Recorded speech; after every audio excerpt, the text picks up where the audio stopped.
अस्सलाम वालेकुम। आज हम बात करेंगे लिंक्स के ऊपर।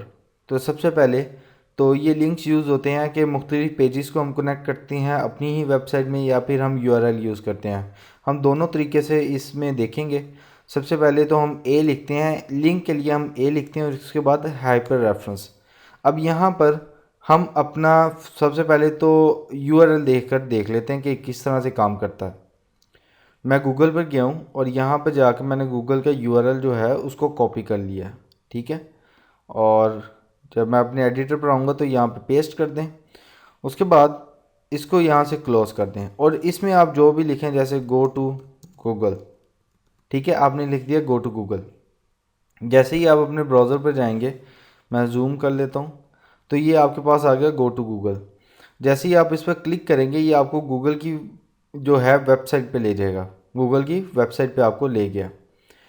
तो एक्चुअली अब यहाँ पे हमारे पास एक एट्रीब्यूट आता है जो कि है टारगेट के नाम से। टारगेट मतलब कि जब मैं इस लिंक पे क्लिक करूँ वो नए टैब पे खुले या अपने टैब पे। जैसे मैं इसको पहले सेल्फ करता हूँ तो ये इसका मतलब ये है, ये बाय डिफ़ॉल्ट सेल्फ होता है कि मैं जब इस पर क्लिक करूँ तो इसी टैब के ऊपर ये ओपन हो जाए। ये होता है सेल्फ टारगेट। लेकिन अगर इस टारगेट को मैं ब्लैंक करूँ, यहाँ पर जाकर इसको ब्लैंक लिखता हूँ, तो ये क्या करेगा, मेरे जो पेज है उसको एक न्यू टैब में ओपन करेगा। मैं क्लिक करता हूँ तो आप देखिए मेरा जो पेज है वो न्यू टैब में ओपन हो रहा है। तो ये एक एट्रीब्यूट था जो कि यहाँ डिस्कस करना लाजमी था।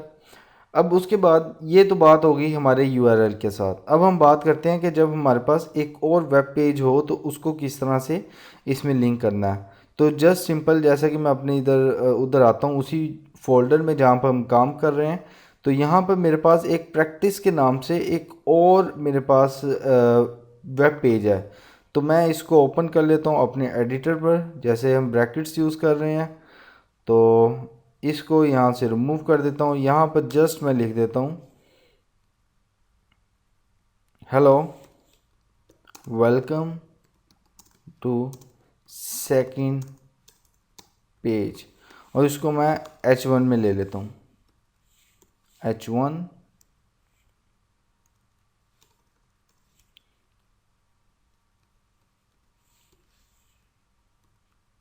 ठीक है, H1 में ले लिया। अब इस पेज का नाम क्या है, practice.html। तो मैं अपने दूसरे जो न्यू पर जिस पर हम काम कर रहे हैं, जिस वेब पेज पर उधर जाता हूँ और यहाँ पर मैं लिखता हूँ हाइपर रेफरेंस में आपने जस्ट लिखना है practice.html। ठीक है, ब्राउज़र पर जाएं और ब्राउज़र पर जाके जब मैं रिफ़्रेश करूँगा तो इसमें मैं इसको चेंज कर लेता हूँ। यहाँ पर गो टू सेकंड पेज या प्रैक्टिस पेज।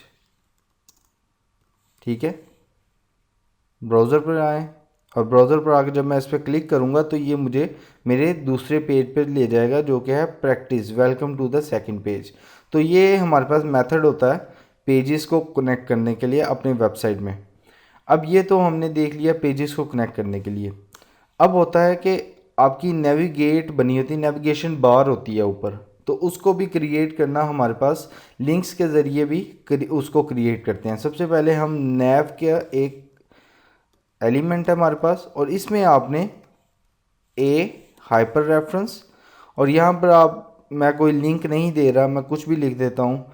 जैसे कुछ भी लिख देता हूँ इस तरह से, लिंक फ़िलहाल मैं नहीं दे रहा। उसके बाद यहाँ पर आप लिख दें HTML। ठीक है, और फिर इसी को मैं अगर कॉपी कर लूँ, पेस्ट पेस्ट एंड पेस्ट,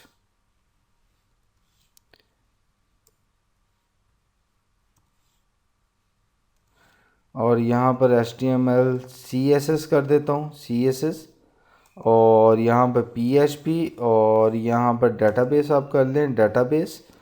और जैसे ही मैं अपने ब्राउज़र पर जाऊँगा तो यहाँ पर आप देखेंगे मेरे पास एक बनी हुई आ रही है और ये लिंक्स हैं, मेरे पास लिंक्स हैं, क्लिकेबल लिंक्स हैं। तो इस तरह से नेविगेशन बार बनती है। इस पर मज़ीद आपको तो बहुत खूबसूरत नज़र आपने देखी होंगी वेबसाइट पे, लेकिन उस पर CSS और बूटस्ट्रैप अप्लाई होती है, एजेक्स भी वास को अप्लाई हो जाती है। तो उस वजह से वो होती हैं। ये हमने सिंपल HTML से अपनी नेविगेशन बार बनाई है, तो इस वजह से आपको इतनी सादी सी लग रही है, क्योंकि इसमें लिंक मैंने कोई नहीं दिया। जब मैं इस पर क्लिक करूँगा तो उसको आगे कोई लिंक नहीं मिलेगा, तो मुझे ये शो करवा देगा। तो ये थी हमारे पास लिंक्स का पोर्शन HTML में, जो कि हमने डिस्कस किया। इसके अलावा भी हमारे पास हेड में एक लिंक के नाम से भी आता है, लेकिन वो क्योंकि फाइल्स को कनेक्ट करने के लिए होता है, CSS जावास्क्रिप्ट वगैरह को, तो वो हम डिस्कस नहीं करेंगे। हमने इस वीडियो में दो चीज़ें पढ़ी, एक नेविगेशन कैसे बनानी है और दूसरा एंकर टैग को जो ए का टैग है उसको किस तरह से यूज़ करना है हाइपर रेफरेंस के ज़रिए से।